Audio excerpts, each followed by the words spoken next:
So, good morning, everyone. I hope you've been having a great time since morning. So, I hope you've all been attending a couple of sessions and you guys, have been an amazing, insightful session.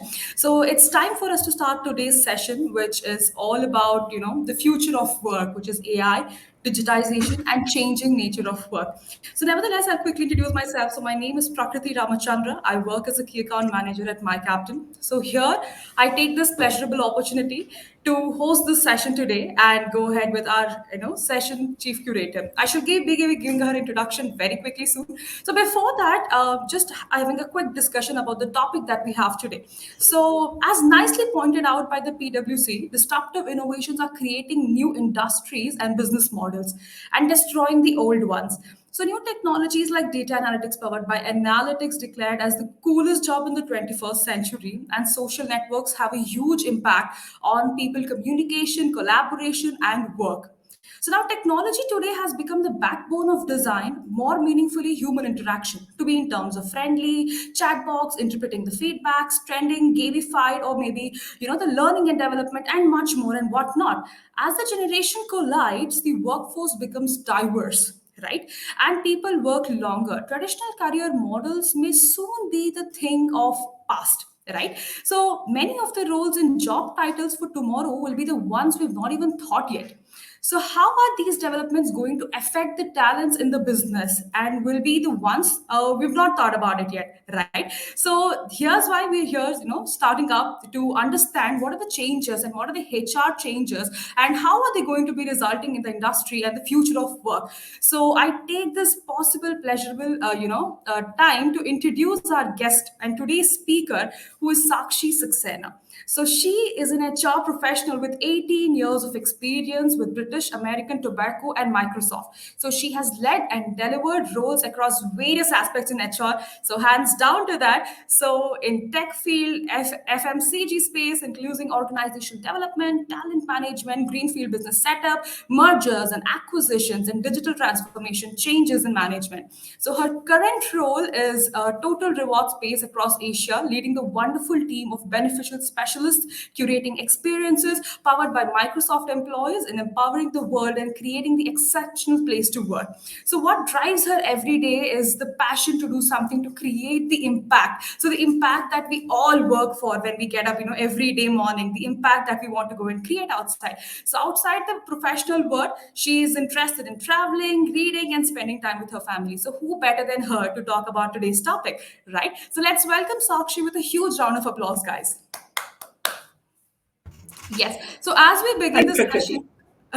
yes, I don't want to get into the quick questions immediately. So very quick question, Sakshi. So apart from day-to-day roles and tasks, right? So what is the skill set, or maybe what is the passion or hobby that you pursue, or would you like to pursue? Oh, I would like to pursue a lot of things. But I think I'll answer that in two ways. One of the skills which I believe I have is my ability to do systems thinking. And I really credit my two amazing organizations for building that, the ability to look at multiple facets of the same issue, bringing everybody together, and then finding something which works across systems, times, and is sustainable. But so far, my hobby has been to be a learn it all. My experience is that functions are like people. When you meet them first time, there is just this little tip of the iceberg which you see, and you say, okay, this function does this or this function delivers that. But once you deep dive into those functions, you realize that there is this whole world of interesting information. There is a process in which people work. There are so many different facets. There are so many different individuals working in operationalizing day-to-day tasks, and learning that not just keeps you humble, because every time you enter a new function, you start from scratch, you don't know anything, and then you gradually build it up. It also keeps you engaged. And I would say it keeps you sort of in the mix. You don't get bored. So That's systems amazing. thinking and learning new I think that things. is something all of us should implement as an hobby, learning something, learning everything new day, because none of us are perfect. So, yes. So, starting off today's session with a very interesting question that I have. So, if you are asked to bring a change or completely overhaul any of the domains or under HR through technology, AI, or digitization, which HR domain would that be? So if we are looking at digitizing one of the HR domains, Yes, if you are looking forward to digitizing one of the HR domains or completely, change the overhaul. So through technology, AI, and digitization. So which of the domain, you want to change? And, we would like to know your insights regarding the same. right. I firmly believe that we are past the era of change in one domain, especially for the digitization effort.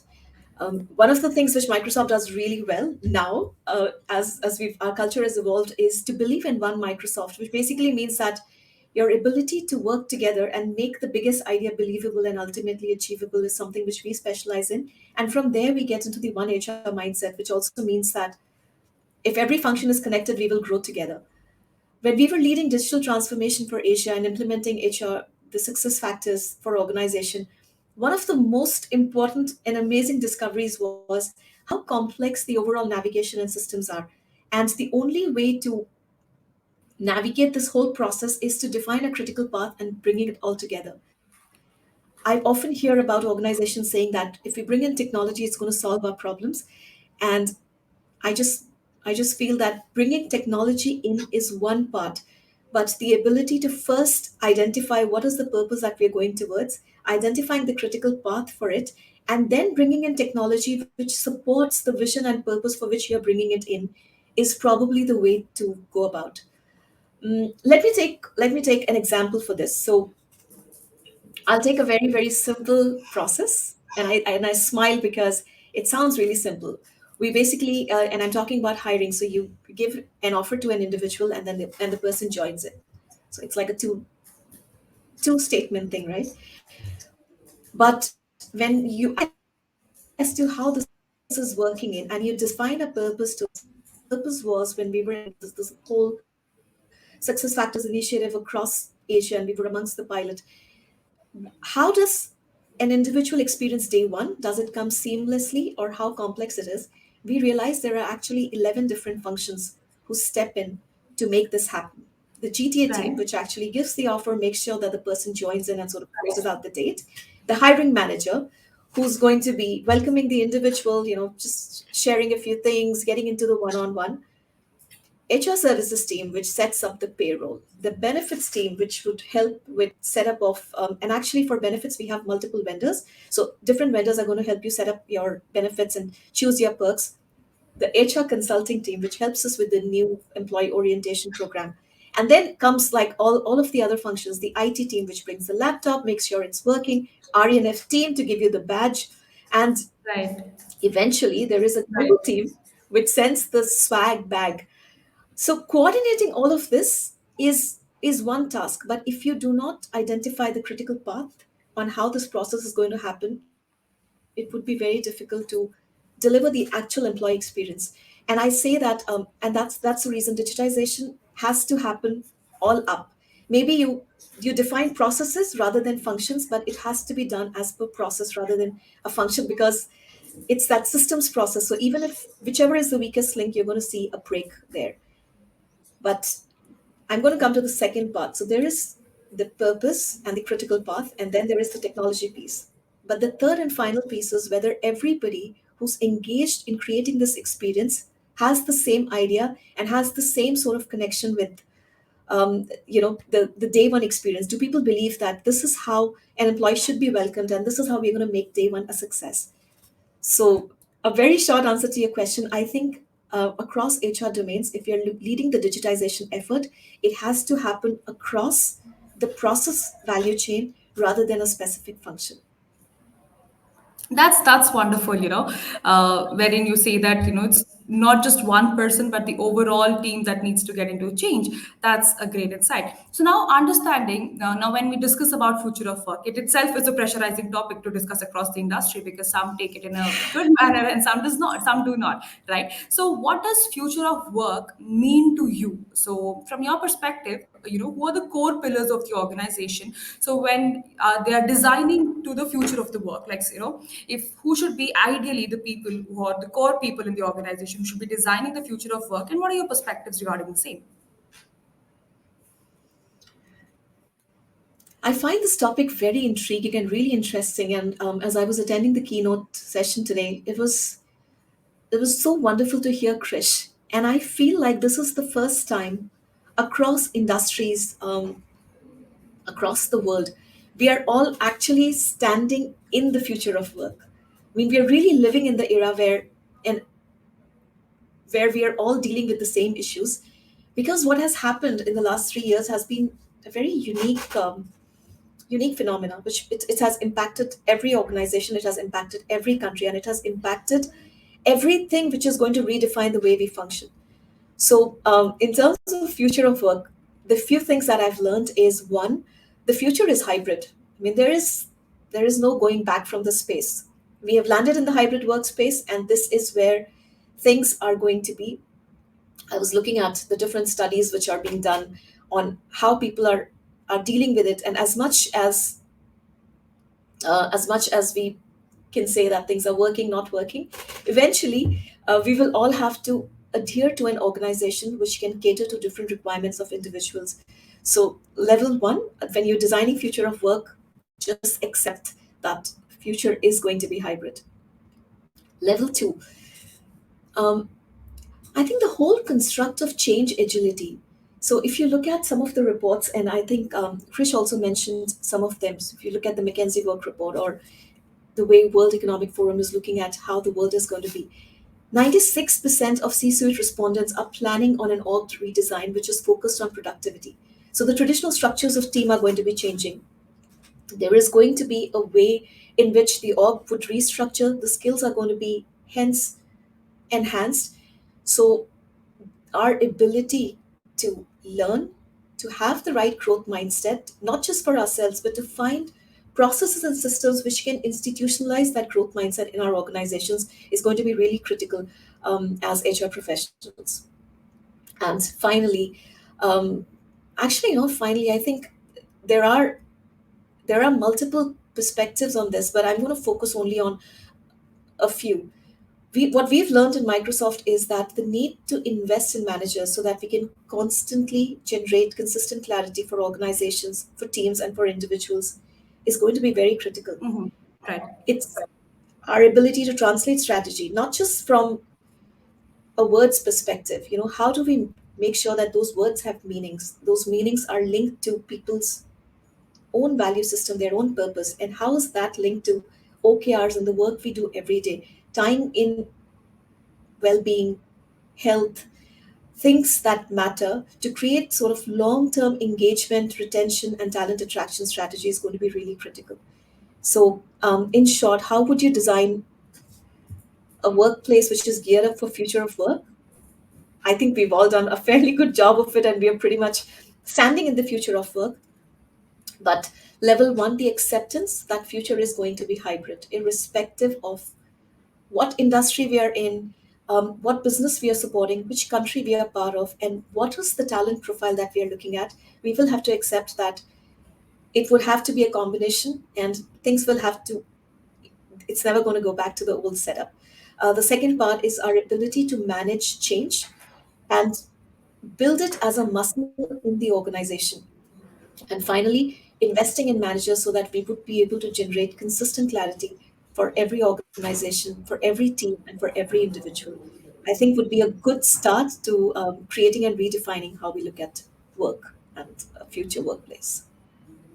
That's a great insight, Sakshi. So, just quick reminder to all the audience who are here. So, if you do have any questions that you want to ask Sakshi, there is a Q&A option where you can post your questions. And also, I would like to mention that the best question that we have shall be receiving a voucher from our side. So, that's the for the audience that they have. So we should take up the questions of the audience in the end. So now going ahead, Sakshi, we have all seen that there's a lot of impact that the pandemic has given us, like such in cases, like a lot of things have changed.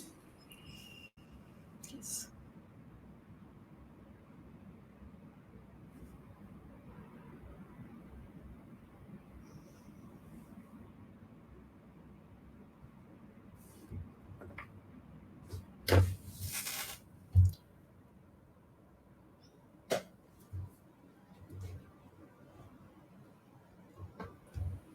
Yes. So was I audible to you? So yeah, what I I was think saying I lost was, that a lot of things have changed. Okay, so I was saying, there's a lot of things that the pandemic has created, and we have adopted to it simultaneously. But there are things that has changed, drastically since the pandemic, right? So I can say that it happened so quickly that it has become developed, difficult for the well-established organization also to imagine what is going to be for the next 5, 10 years from now, right? So if the calamity is going to happen again, so touch wood, it should never happen. So I'm asking you, if such calamity happens again, so how would you think the future of work shall be impacted, or how would be again affected? Would there be any refurbishing again happening, or what do you think might be the goal that we would take up? So, well, that's a very very loaded question. So, I think my first thought is that future of work is actually not a it's a process. It's not really a destination, and the goalpost will consistently evolve as societal memes, the overall consumer behavior changes. And I don't want to oversimplify it and sort of forget about all that the organizations have gone through. But if you take the more sort of, if you take a step back and look at this, this has been a continuous process for a really long time. The only shift which has happened in the last 3 years is that the pace has gone up significantly. Information travels much faster. But the evolution of work and the changing nature of workplace has just been a way of life for a really long time. If I was to ask, and I know we don't have two-way communication with audience, but if I was to ask everybody how many jobs were there which existed, I don't know, 15 years back or 50 years back or 80 years back, you see the roles are always changing, and there are so many jobs which do not exist anymore. There was this whole doomsday scenario of machines are going to take over human work, and then there was um, the whole piece about machine learning, and then getting into an era of artificial intelligence. But if you technically look at it, nothing much has really shifted except for the pace again, as I mentioned. So we are already standing in the brave new world, and it's amazing how most organizations have actually shifted and changed. So from a Microsoft perspective, there are a few things that we believe in. We believe that every organization should have an and I say every organization should have, but my belief is I can only talk to what Microsoft has been doing. So there were a few things that we're focusing on. First was growth mindset, and that started a while back, and it's sort of growing in the overall thinking of the organization. And what I've realized is that the pace at which you can shift if your entire organization is geared towards growth mindset is really immense. We have always focused on being a customer obsessed organization. We've always focused on diversity and inclusion. I spoke about the one Microsoft and overall making a difference. And I think that at some point in time, we we have all moved the needle on these different elements. So again, going back to data, you would see, if I was to refer to the Microsoft Work Trends Index report, uh, level one, we will have to work and figure out how we measure productivity for an organization. Right. Remember the figures right. I think there was a significant number of employees who believed that they were, if I remember right, I think it's about 82%. 82% of employees actually believed that they are productive at work. But when we were looking at the data, there were only 12% leaders who believed that their employees were productive at work. So, how do we look at bridging this gap, and how do we measure productivity, and how do we understand when people are bringing in their A game every day to the workplace? How do we Right, find right. Now, when you said that bridging this gap, I think this is, one of the biggest questions that all the HR people, would be willing to ask you, that how do we bridge this gap? So now, how do we get it all together? So yeah. right? I think there are, so again, there is no one way, but some of the things which have worked for us is the ability to set the right key result areas. As a manager, or the responsibility of creating a clarity, generating energy, and ensuring that people deliver success rests with Microsoft leaders. How do you know, or how do you measure an individual unless you know what is it that you expect them to do? So the ability to send messages and set up the right OKRs is going to be critical. How do we make sure that employees are actually working and are thriving in the organization rather than, we talk about life as a real action role play. It's not a role play, it's not something that you get up in the morning and you do every day. I was looking at data and it feels like the meetings have gone up 153% over the last 3 years, and so have the decline rates. So, again, going back to the purpose of the team, how does that link to the overall strategy of the organization? And then breaking it down into key result areas which are going to not just deliver success, but also help people stay engaged with the process. Those are some things which I think can help us bridge the gap. Great. So now again, getting back to that. So do you think if there's any other calamity happening, so then how you think that would be impacting the workspace? So what are the more challenges that we might face as the HR professionals in the field? Right.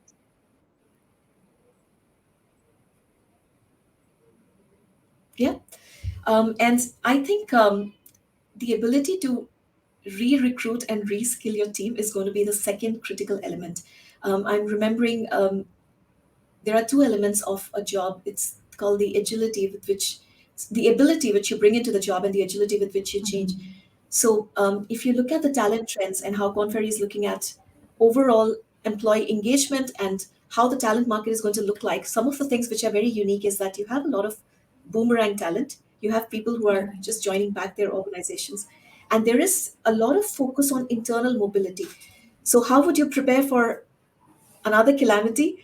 I think we are prepared. We are so well prepared as compared to where we were, and we somehow went over that time. So our ability to manage and flex hybrid work, our ability to focus on what productivity means, how that works, and tracking actual value and impact of work rather than number of hours done or number of meetings done, moving from an activity to an impact model, and constantly believing that it's a journey. We will constantly have to re-recruit and reskill your team. If so, there are about and there's another interesting thing. I think what we've learned is that what holds people together in times of calamity and crisis is each other. We saw people Right. coming in together in a way which we've never seen, not across continents. So, Right. and that's what data shows as well. There are 73% employees who work for an organization or come actually to office because they want to spend time with somebody else. So how do we create those connections with people? How do we make sure that people are connected at a heart level and not just a hand level? And let me also add this here. I think there is an increased focus on digitization and in getting data which can actually help you get information. Microsoft Viva is one such example, and there's this fabulous work which is happening. But recently, I heard about another organization called Fathom, who are who are currently looking at all jobs in the organization, then looking at the impact on tech and how this is going to deal with the next level of, I would not say calamity, but the next challenge which comes in, and whether the organization is prepared. So there are multiple examples in the market, and I think all markets are working towards that. So I would also recommend some of those things.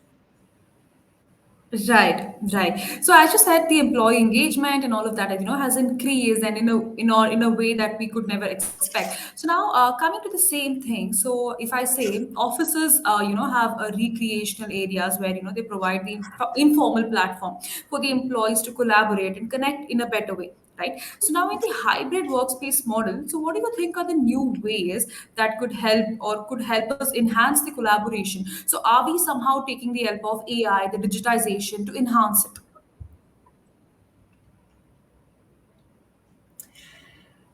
Yeah, this question brings a smile to my face. So I started my career in Calcutta, and for anybody who's familiar with the place, there is a specific word. It's called adda. So the concept of adda is the ability to find like-minded people and go together for a cup of tea or a cup of coffee, or just anything. That adda is so critical and so specific, because in and because it's in Calcutta, right? So you discuss everything from world politics to what's happening in the city and in the organization. You talk about new ideas. You talk about things that you would like to do, and right down to very very smaller, mundane activities like where do you get the best jhalmuri, and where should we go on Saturday. But that created groups of friends which have survived continents. And it's a similar vein that I've seen in Microsoft. We have people who've left the organization, but the friendships stay. So Right. the reason I smile is because that again is a way that I have always experienced office, because you have somebody to chat with. There's somebody who will give you some advice at some particular point in time. And how do we replace the regular water cooler chats, or the chai addas in future? And I'm going to share an example of how we've operated. So the team that I currently run is barely we're going to finish 2 years as on December 1st. It's a brand new team. It's a brand new COE. We have about 40 people who work across continents, and ranging from countries in the north, in the south, in different time zones. And today, thanks to the connections that we have built on the internal platforms, the kind of meeting rhythms that we've had, the virtual coffee chats that we've put together, I feel I know every person in I know the whole team equally. I think at some point in time, my interaction would have been limited to just a small group who I work with. But now, because of this, I feel like I'm connected to the entire organization. It's not just that. I think the interesting part is, when you are in a group, there is people are different, people are diverse. They consume information in a different way. They share information in a different way. But now, because of this ongoing chats and the chat groups and the breakout rooms that we have, you can actually wake up in the morning and catch up on all the gossip in the night, because people have put in memes or in chats, and somebody's got a new pet. Somebody's pet has you know chewed through their laptop keyboard. And this information, these little nuggets which used to be limited to smaller groups, smaller personal group, have just opened. So the ways to collaborate, I I don't see anything except AI, which is going to help us move forward in a way, in making our circle bigger. You'll find people who are so much like you during these larger group chats, and then that sort of builds in connection. And I'm not going to say at any point in time that it completely nullifies the human connection. I think that's just a different thing. But does it expand your views? If you have an issue in one region today, can you reach out to 95 other countries and say, have you experienced this? I think that works. And I would recommend. So we work on the Viva platform, we work on Teams platform. There are a lot of technologies which we are checking out. We work on WhatsApp as a smaller team, and a lot of us are connected on social media. So I feel like the water cooler, which was in one corner of an office, is now sort of just expanded across the world wide web into Insta or FB, or just Snapchat, and Viva Engage, Viva Amplify, and Teams Connection. So no way, but except for adopting technology and opening out your hearts, being a little bit more vulnerable, and sort of connecting with folks you've never really met. Completely, I completely agree with whatever you're telling, because it's a completely different feeling when you're in the office, when you're seeing people, and when you're communicating with them, and when you can actually sit next to them, collaborate with them, and discuss on a couple of things. So now moving forward, big organizations like Microsoft that lead in continuous learnings use data analysis and participate future skills and what future work needs. So, during current times, how would you interpret the shift in workplace, the digitizations and connected HR functions, emerging trends in workplace productivity, and the need for career playground over the traditional career paths? So, could you just share us a couple of examples from the Microsoft itself?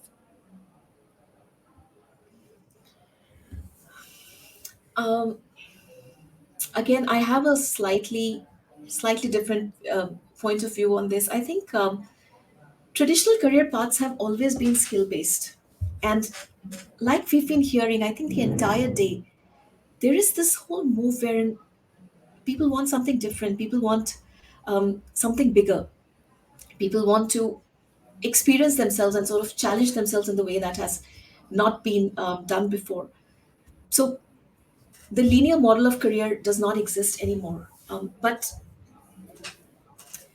would AI impact our jobs? Would what's sort of the next trend, and how is it that we are going to be dealing with it moving forward? I think we've spent enough time in talking about the overall shift and in our ability and in the way we look at growth and growth mindset, which is is emerging and which everybody is looking at. But if I was to talk about things like the overall augmented humanity, we have about 67% executives who believe that eventually AI is going to work with humans and machines and be the stronger partner in doing some of those things.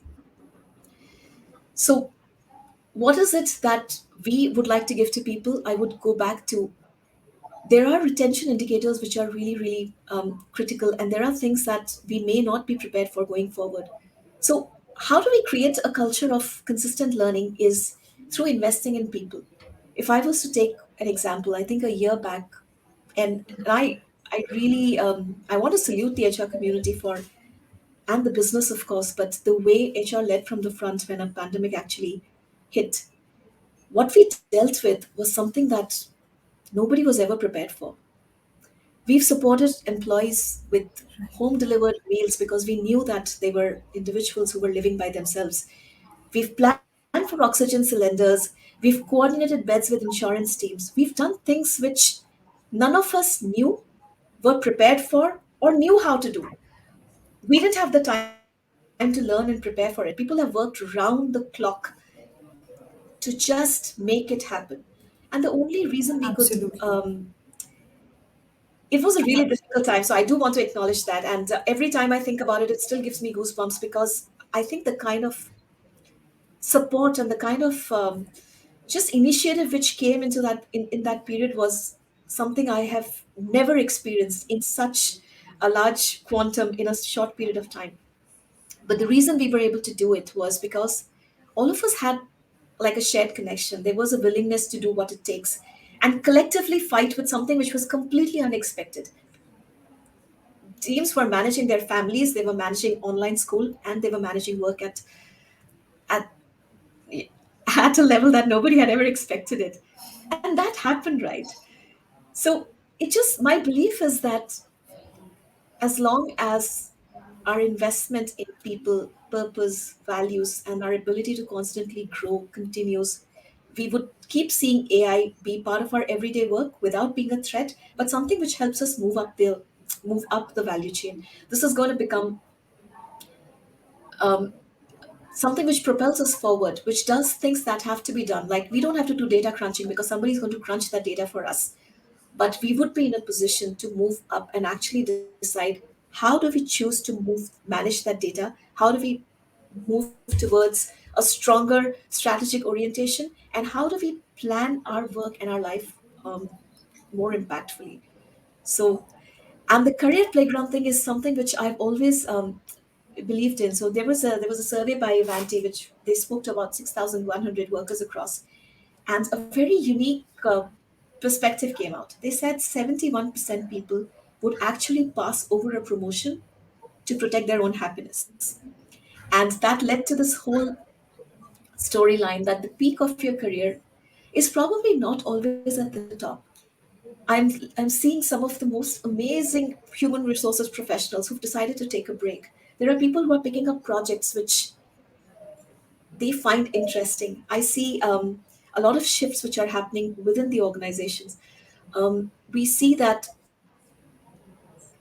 at some point in time, people want to do something which is new, and in terms of how work is coming up, it says that in the year 2016, in the year 2018, there were about 18% roles which were new.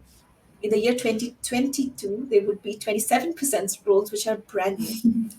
And at some point in time, at least 74% of the total workforce will have to be reskilled or retrained.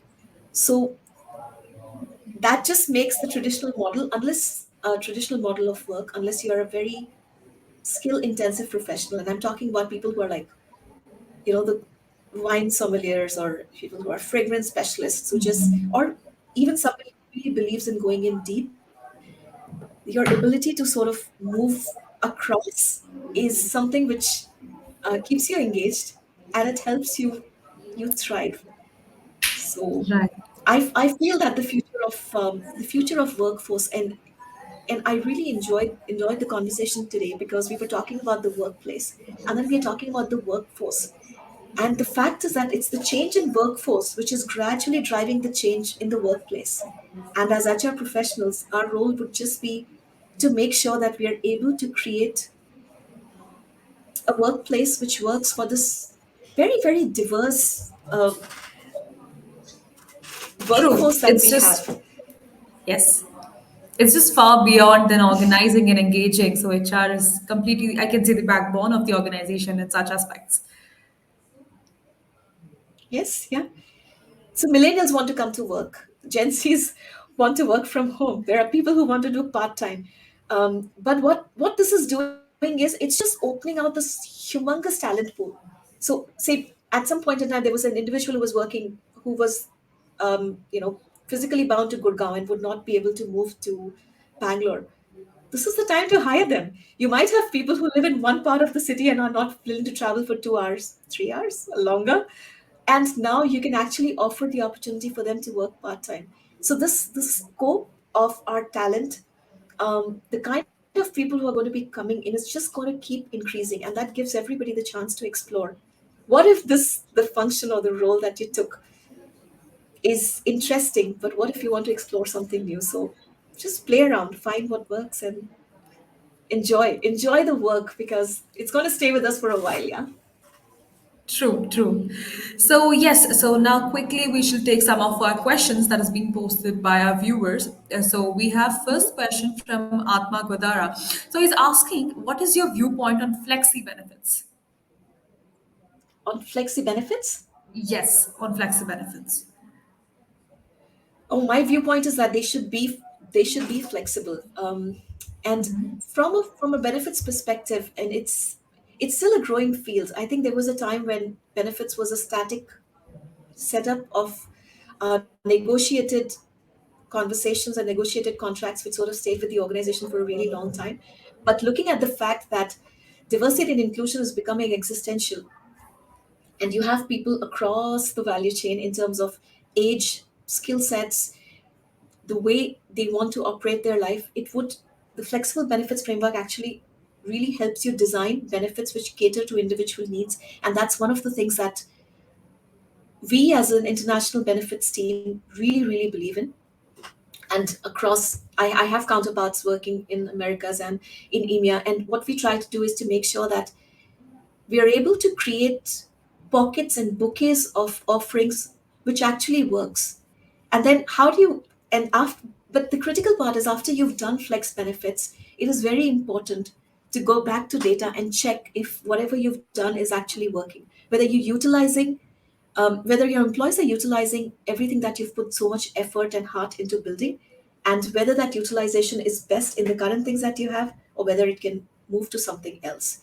I believe personally that flexible benefits are one of, not just and the scope of benefits is just increasing. I think we are moving from a world of statics into a world of dynamic, and Thrive being one of the biggest elements of employee retention and engagement, where you actually work to energize people and empower them to do meaningful work.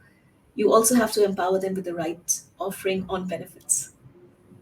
That's amazing viewpoint that you have. So we have one more interesting question here from Rukumani Divakar. So she's asking, will not too much of technology and AI digitization take away human faces of it?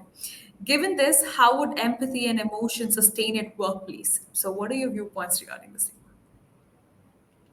It's such a beautiful question. Right. Um, it's a beautiful question, and I think the initial part of the pandemic, when a lot of this information was so new, there was a time when I used to really think about it. And what I've learned, or not learned, what I've experienced is I feel the human evolution has been so much longer, and workplaces are sort of still catching up. And the core of that experience, the core of being a human is not going to change. So we often talk about, so we have, we've, I, like I told, right, we've moved our Adda to a little chat group on Teams.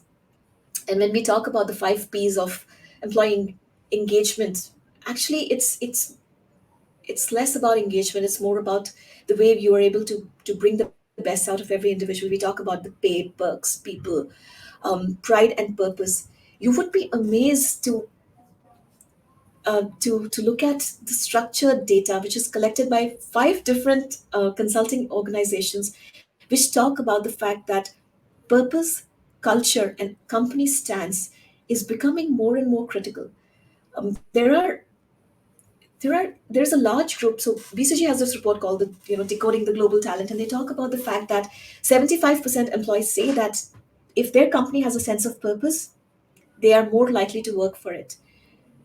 So whenever I read these data trends, I realize that the core of that human connection, right, which is empathy, which is staying connected, which is finding friends at workplace, which is finding a sort of pride in the work that you do, in the organization that you work for, and finding a connection with your personal purpose in the organization is always going to stay.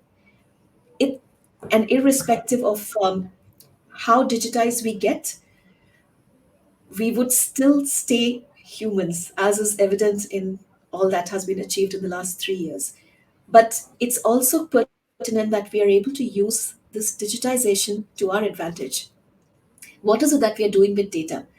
Data is just, there is just so much data available on different elements. But how do we connect with that data to make it work for things which matter to us and which matter for the organization are going to define uh, whether the whole process of digitization has been successful or not.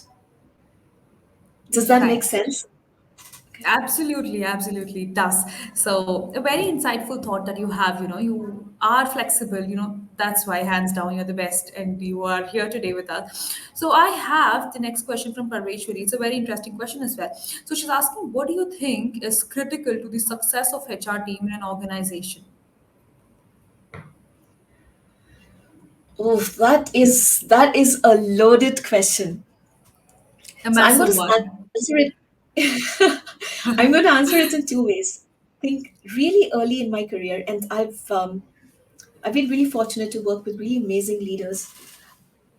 I was told that HR is a strategic business partner, and it would continue to be a strategic business partner as long as you understand strategy, you understand business, and you understand partnership. And I Right. feel like in today's scenario, not much has actually changed on that front.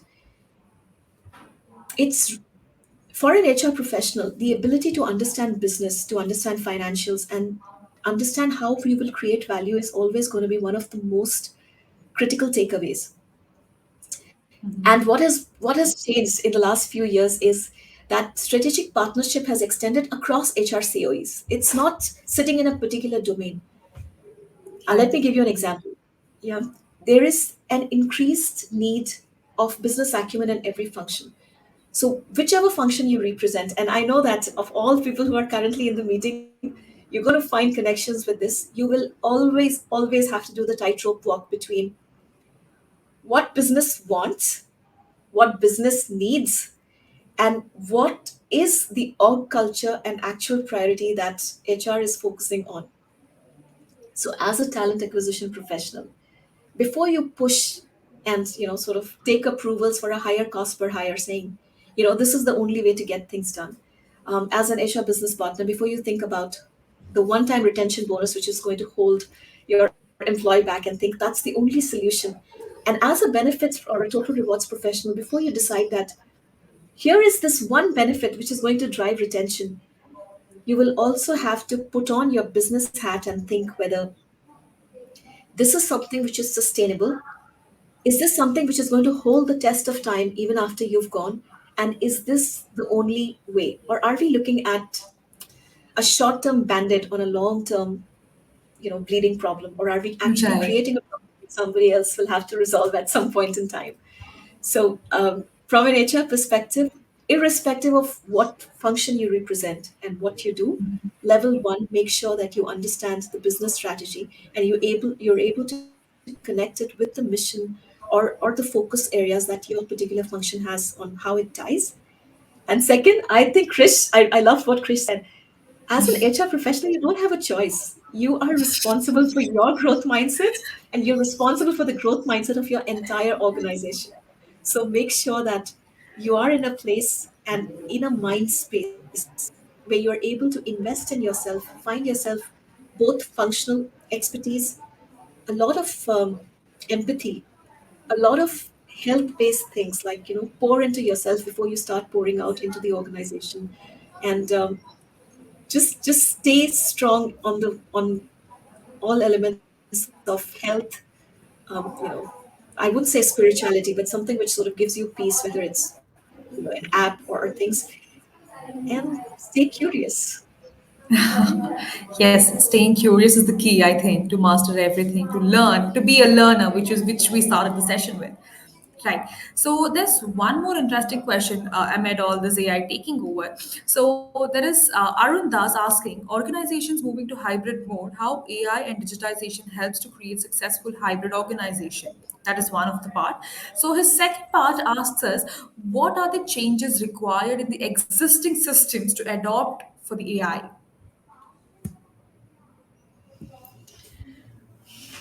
It's a great question.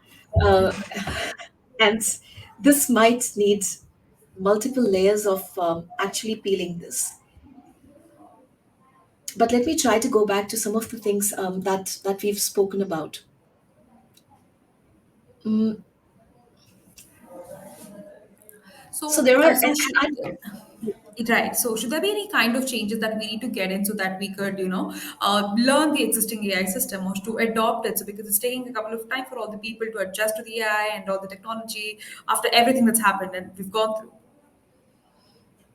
yeah, I think the again I'm going to come to the core of the business. And as much as we would be able to, and I would say please work with the Microsoft Consulting Solutions team. They will definitely have a much more detailed solution for you than I do.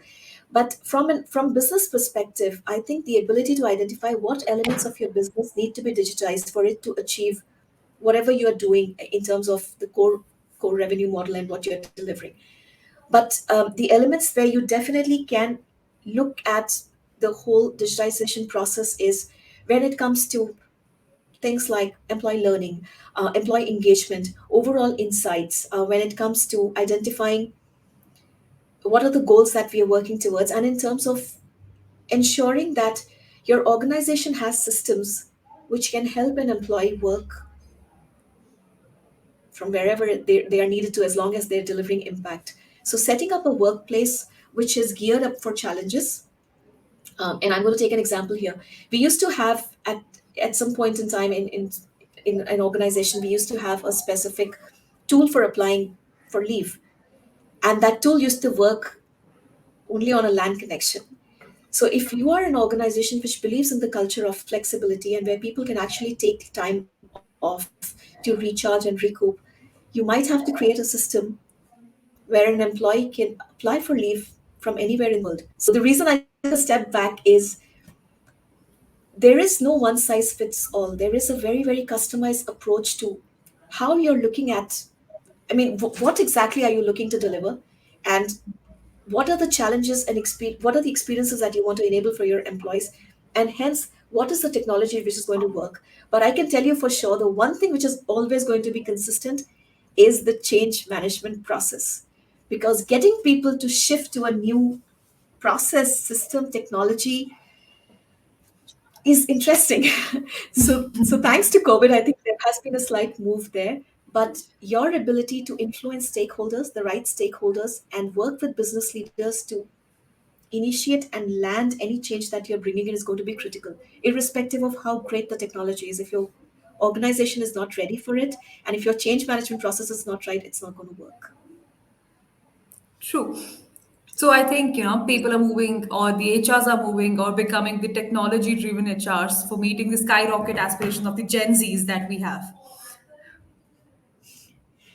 I would say that's a very, very tall target to actually meet. And I would love to see when we crack it, because by the time we crack it for Gen Z, we'll have another generation. So, so True, very true. Yes. So, like the fear goes on, there is Kavita Nareen who's asking, will AI replace most of the jobs? How can we handle it? Kavita, let me give you the, let me start with the great news, okay? AI is not going to replace all of the jobs. It's like I was talking about, right? It's the same concept of machine learning. And the fact that the unemployment rate in the world is still where it is, even though the world population is rising, I don't think that that's something that we're looking at. But I think where we are moving, and this has been a journey, but where we are moving eventually is what we call the era of augmented humanity, which means that you would be able to think of AI as somebody who would assist you in finding your best potential and in finding time. So every morning when I start my office work, I get this little mail from Microsoft Viva, which tells me, prepare for the meetings for today, and here are the things that you have to do. And these are the mails that you said you're going to reply to, but you haven't replied to. And it gives me an analysis of the way I'm functioning. I think one of the most disturbing insights, and I'm sure this is getting recorded, but let me share this, was that they told me that you're part of three group calls, which were happening at really late in the night for me, and you've been multitasking in those calls. It was it was so shocking, because I think the things that we do are between us and our screen. And after that, I realized that that specific call, and what I could get from that call, I could just achieve it by requesting the call coordinator to record the call or just to share the minutes. And I really did not have to stay awake at 11 p.m. in the night and attend a call till 1, because it was because apparently I was multitasking at 11 in the night. So every time I think of artificial intelligence taking over our jobs, I just realized that we would eventually reach a space where artificial intelligence and human intelligence would be able to work together to find the most and the best productive outcomes. It's going to help us find more purpose, more meaning, and to constantly elevate the things that we are focusing on. So it's not a zero sum game for sure on how AI is going to come, but it's something that is going to come, be here to stay, and will constantly push us to evolve further. Right, absolutely. So we'll just take one more question. So there's Aradhana who's asking, skill development through digital medium is a boom, but we still see a lot of resistance going digital. So in some cases, some people in top management. How to counter this? So she's asking your point on developing change agility.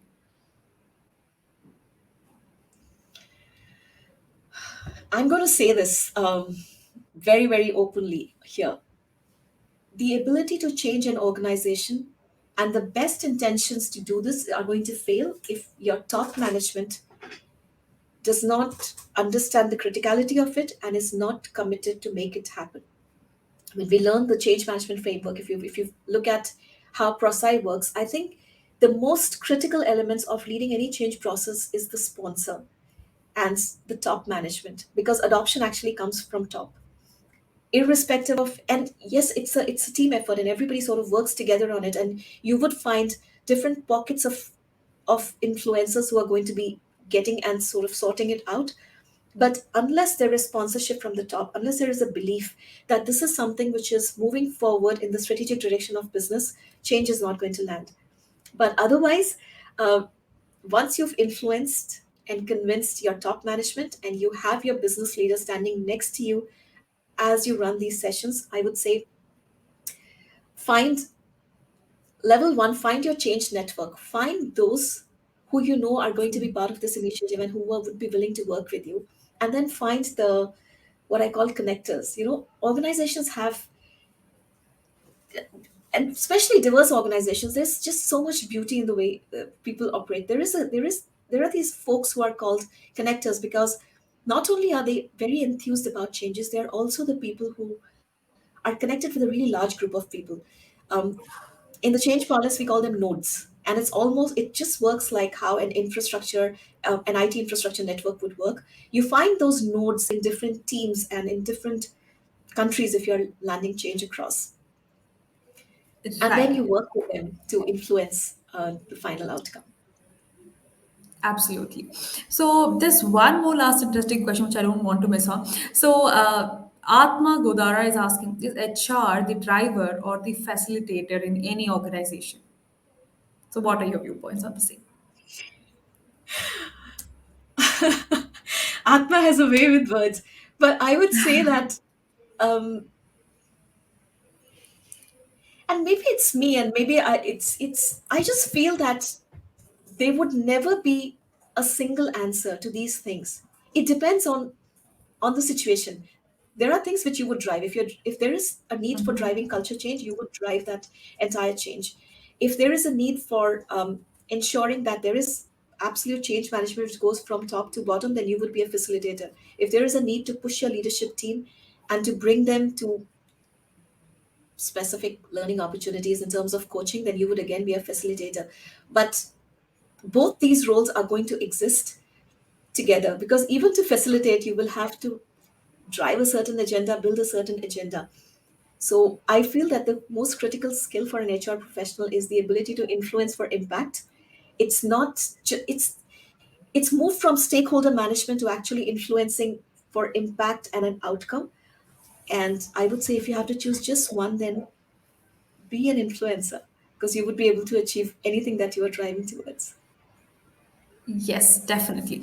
So, one last question. I because a lot of people are watching here and a lot of people anticipating, and looking forward to, have had this session and learn a lot of things from you. So, if there's one suggestion that you would like to give to all of our budding HRs, and what would that be?